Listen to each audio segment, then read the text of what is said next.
हाल ही में American news agency CNN की तरफ से एक रिपोर्ट सामने आई है that Prime Minister Modi's intervention helped to avert a nuclear strike on Kiev by Russia. Russia ने जो है वो Indian prime minister Narendra Modi की बात को जो है वो मान लिया है और अपनी न्यूक्लियर स्ट्राइक को जो है वो रोक दिया है यूक्रेन के हवाले से। मोदी है तो जी मुमकिन है, ये बात यहाँ पर भी कही जा रही है। Prime Minister Modi reportedly reached out to Russian President Vladimir Putin, and that's what averted a nuclear holocaust, as the US media has reported. इस पे अगर देखा जाए तो डे बाय डे जिस तरीके से इंडिया और इंडियन प्राइम मिनिस्टर का जो है वो इन्फ्लुएंस बढ़ता जा रहा है पूरी दुनिया के अंदर है। दरअसल इस रिपोर्ट में कहा गया है कि रूस वर्ष 2022 के अंत में यूक्रेन पर एक परमाणु हमला करने वाला था, जिसे प्राइम मिनिस्टर मोदी ने व्लादिमीर पुतिन को समझाकर टाल दिया था। And clearly, Prime Minister Modi played a role. He approached President Putin also. मेरा बच्चा है, इसको पता है इंडिया डेवलप हो गया, उसके पास एजुकेशन अच्छी है, लेकिन इसके माइंड में है कि इंडियंस अच्छे नहीं है। अब ये इसके माइंड में किसने डाला? यार ये हर टाइम मेरे साथ नहीं होता। ये स्कूल जाता है, इसके स्कूल के साथ इसके जो क्लास फेलोज होते हैं उसमें वो सर तन से जुदा वाली फैमिली के बच्चे भी होते हैं, कुछ टीचर्स भी होते हैं। वो पूरा एक एनवायरनमेंट ऐसा होता है, ये उस एनवायरनमेंट में जाता है और वहाँ से फिर कहते हैं एक ही चीज कहते हैं, यार इंडियंस अच्छे नहीं होते। इतना बहादुर लीडर इंडिया को मिला। मैं कहता हूँ इस टाइम अगर कोई लकी है इस दुनिया में तो वो इंडिया की आवाम है कि उनको इस तरह का बेहतरीन लीडर मिला है।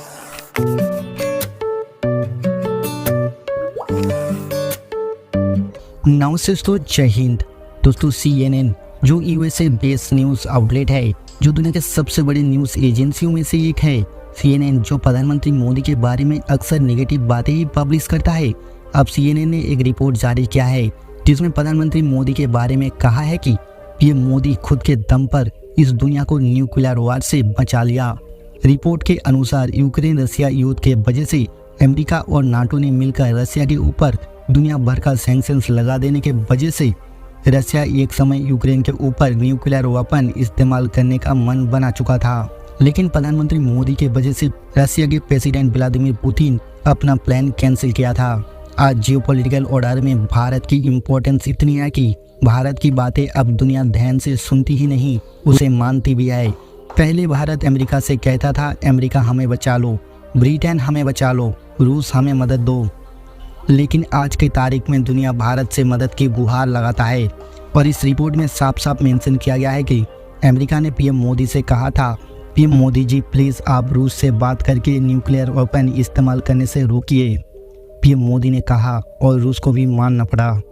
PM मोदी की जलवा देख पाक मीडिया बेहोश। रशिया यूक्रेन वार जो उनका कॉन्फ्लिक्ट चल रहा है उस हवाले से है। जी हाँ, CNN की जो है वो ताज़ा तरीन रिपोर्ट के मुताबिक साल 2022 के अंदर जो है वो रशिया जो है वो न्यूक्लियर स्ट्राइक जो है वो यूक्रेन के ऊपर करने जा रहा था, जिसमें अमेरिका ने इंडिया को बीच में शामिल किया और इंडिया को कहा कि आप रशिया को जो है वो मनाएं। इस पे अगर देखा जाए तो डे बाय डे जिस तरीके से इंडिया और इंडियन प्राइम मिनिस्टर का जो है वो इन्फ्लुएंस बढ़ता जा रहा है पूरी दुनिया के अंदर, रशिया ने जो है वो Indian prime minister Narendra Modi की बात को जो है वो मान लिया है और अपनी न्यूक्लियर स्ट्राइक को जो है वो रोक दिया है यूक्रेन के हवाले। इतना बहादुर लीडर इंडिया को मिला। मैं कहता हूँ इस टाइम अगर कोई लकी है इस दुनिया में तो वो इंडिया की आवाम है कि उनको इस तरह का बेहतरीन लीडर मिला है। और देखिए एक पर्सनैलिटी होती है एक लीडर की, जैसे हमारा इमरान खान था, उसको भी पूरी दुनिया में सराहा जाता था। इसी तरह जो है नरेंद्र मोदी है, उनको पता है कि भाई ये कहाँ से उठ के कहाँ पे आया हुआ है। अगर ये वहां से उठ के वहां पे जा सकता है तो अपने मुल्क को कहाँ पे लेके जा सकता है और हमारे लिए कितना फायदेमंद हो सकता है। देखिए वो उन्होंने एक्सपोर्ट अपनी कितनी ज्यादा जो है वो बढ़ा ली है। नरेंद्र मोदी अपने मुल्क के लिए सिंसियर था, ठीक है, जमीन से आसमान पे खुद पहुंचा। उसके जो मुल्क के लोग हैं उनको भी मैं सराहूंगा कि उनको जो है वो ट्रस्ट किया, ठीक है। सिर्फ एक प्राइम मिनिस्टर ही अपने मुल्क के लिए कुछ नहीं कर सकता जब तक कि उसकी आवाम उसके साथ ना करे और आवाम जो है उसके ऊपर ट्रस्ट ना करे। हमारी दिली ख्वाहिश भी है कि हमारे मुल्क में कोई ऐसा प्राइम मिनिस्टर आए। फिर हमें लोग कहते हैं कि आप इंडिया की तारीफें करते हैं, इंडिया के प्राइम मिनिस्टर नरेंद्र मोदी की तारीफें करते हैं। भाई उन्होंने हमें मजबूर कर दिया है कि हम पाकिस्तान में खड़े होकर। आज जो आपसे टॉपिक है वो बेसिकली रशिया यूक्रेन कॉन्फ्लिक्ट के हवाले से मैं बात करना चाह रहा हूँ। 2022 की अगर बात की जाए तो रशिया जो है वो न्यूक्लियर स्ट्राइक करने जा रहा था यूक्रेन के ऊपर। अमेरिका ने इंडिया को इन्वॉल्व किया और इंडिया का कहना जो है अब मान लिया गया है। Indian prime minister Narendra Modi की बात को जो है वो मान लिया गया और रशिया ने, CNN की रिपोर्ट ये कहती है कि रशिया अब न्यूक्लियर स्ट्राइक नहीं करेगा। एज अ पाकिस्तान सर किस तरह देखते हैं इंडिया का बढ़ता बढ़ता इन्फ्लुएंस? सर ये इंडिया का जो बढ़ता इन्फ्लुएंस है, अगर तो ये नॉर्मल पाकिस्तानी सोचे जिसके पास लाइक इल्म नहीं है, वो तो यही कहते थे नेगेटिव चीज़ है, ये अच्छा नहीं हो रहा, इंडिया इतनी ज़्यादा तरक्की कर रहा है। लेकिन एज अ एशियन सोचूं मैं तो ये अच्छी चीज़ है, क्योंकि वो भी ब्राउन पीपल है हमारी तरह, वो मेहनत कर रहे हैं। अगर हम मेहनत नहीं कर रहे, ये हमें डिफ़ॉल्ट है, वो उनका मसला नहीं है, वो मेहनत कर रहे हैं, उनके लिए बहुत अच्छी चीज़ है। दूसरा ये जो ये आप कह रहे हैं न्यूक्लियर अटैक्स वाली, ये भी चीज़ काफ़ी अच्छी है, क्योंकि यूक्रेन एक छोटा मुल्क है तो उनके पास इतनी पावर नहीं है तो वो अपने आप को डिफेंड कर सकते हैं। लाइक फ़लस्तीन में भी ये मसला चल रहा है, फ़लस्तीन डिफेंड नहीं कर पा रहा, लेकिन इंडिया की बात सुनी गई है तो अच्छी बात है। सर आपने फ़लस्तीन की चूँकि बात अब छेड़ ही ली है, तो पाकिस्तान का भी बड़ा क्लियर स्टैंस है फ़लस्तीन के हवाले से। मजम्मत जो है वो अक्सर हम अपने चैनल्स वगैरह पे देख रहे होते हैं, लेकिन PSL का जो एक इंटरनेशनली अगर देखा जाए जो इवेंट मुनक्किद कराया गया है, उसमें सर कहा यह गया कि फ़लस्तीन के झंडे तक अंदर ले जाने को जो है वो नहीं दिए गए।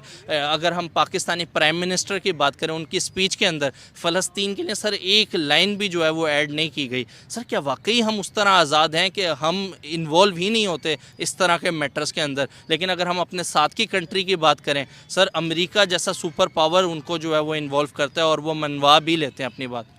सर इस पर मैं क्या कहूँ, यानी कि हर बच्चे को पता है, हर बड़े बंदे को पता है क्या चीज़ है और क्या नहीं। कि जो इस टाइम इंडियन प्राइम मिनिस्टर हैं, आखिर उनका रुझान जो है, उनका इन्फ्लुएंस पूरी दुनिया के अंदर सर डे बाय डे बहुत ज़्यादा बढ़ रहा है। आखिर क्या वजह आपको लगती है? उनकी अपनी इकोनॉमिकल पावर वो डे बाय डे स्ट्रॉन्ग होते जा रहे हैं, उनकी तरक्की हो रही है। उनके पास एक चीज़ है जिससे, सिंपल सी बात है, जिस चीज़ के पास पैसे है वो बंदा स्ट्रॉन्ग है और उनके पास पैसा आ रहा है, वो बस इससे फिर स्ट्रॉन्ग भी बनते जा रहे थे। इसी तरह से पाकिस्तान के बस इस टाइम पैसा होता तो वो पाकिस्तान से भी मशवरा लेते, क्योंकि पाकिस्तान भी एक इकोनॉमिक पावर है, बस इन्होंने वो अपनी पावर खो दी है, या इनके पास वो तो अभी पावर आई ही नहीं थी, जिस वजह से हम इतने स्ट्रॉन्ग नहीं। मैं बल्तिस्तान से हूँ। फैसिलिटीज है वहाँ पर, पाकिस्तान का ही सूबा है ना। वैसे हम बहुत बड़ी बातें करते हैं, बल्तिस्तान में क्या है? अभी मुझे इस बात पे शुरू ना करें, ये एक बहुत मसला हमारा हमेशा से, आप ये ज़रा आप फोन करें। देखिए हमेशा से वहाँ के लोगों को, मुझे लगता है यहाँ पे रह के कि सॉरी टू से, मैंने हमेशा आज तक मेरे दिमाग में ये इमेज रहा है, ये इंप्रेशन रहा कि पंजाब के लोग अच्छे नहीं होते, क्योंकि हमारे पास ये जो सड़कें, सहूलियात, फैसिलिटीज़ यहाँ पे हैं वो वहाँ पे बिल्कुल नहीं है। लैंडस्लाइडिंग का मसला सबसे ज़्यादा, लाइक सितंबर 2023 में मैं अपनी दोस्तों को लेके गिलगित गई थी। हम लोग वहाँ लैंडस्लाइडिंग में 7 घंटे फंस कर आए हैं, क्योंकि वहाँ पे लैंडस्लाइडिंग होगी। आपको पता है कि मीडिया जो दिखा रहा है, आज भी आप गिलगित बल्तिस्तान को सर्च करें तो एक जो है ना आएगा है, सेंसिटिव स्टेट है, टेरिटरी स्टेट है। मैं दहशतगर्द हूँ, क्या है मेरे पास जो दहशतगर्द? आप में और मुझ में इस टाइम क्या फ़र्क है? कोई फ़र्क है? हम इंसान हैं। मैं वहाँ से हूँ, मेरी सारा ब्रॉटअप लाहौर में हुआ है, मैं यहाँ पे रही हूँ, लेकिन मुझे अपनी रूट से बहुत प्यार है। मैं अगर कहूँ ना तो शायद मैं पाकिस्तान के लिए भी नेशनलिस्ट हूँगी, लेकिन मैं गिलगित के लिए बहुत ज़्यादा हूँ। अब मेरा घर है वहाँ, मेरा सबको, मेरी फैमिली। यानी आप कह रही हैं आप पाकिस्तान के लिए नेशनलिस्ट होंगे लेकिन गिलगित के लिए ज़्यादा, यानी आप कह रही हैं कि Gilgit is not the part of Pakistan. आप डिफरेंस करिए। आप पार्ट ऑफ पाकिस्तान, लेकिन मुझे अपने जगह से बहुत प्यार है। आपको, आप जैसे पंजाब में रहती है ना, आपको पंजाब का दुख ज़्यादा महसूस होता होगा। गिलगित में कुछ हो गया बस ठीक है, पता चला, अफसोस हुआ यार। अगर कोई पंजाबी भी वहाँ जाए और वहाँ जगह देख के आए तो उसको भी यही ख्याल आएगा।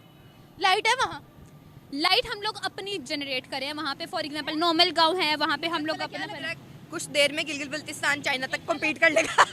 और आपको पता है कि एक अलग स्टेट कर लेगा, एक अलग, इंशाल्लाह वन डे गिलगित भी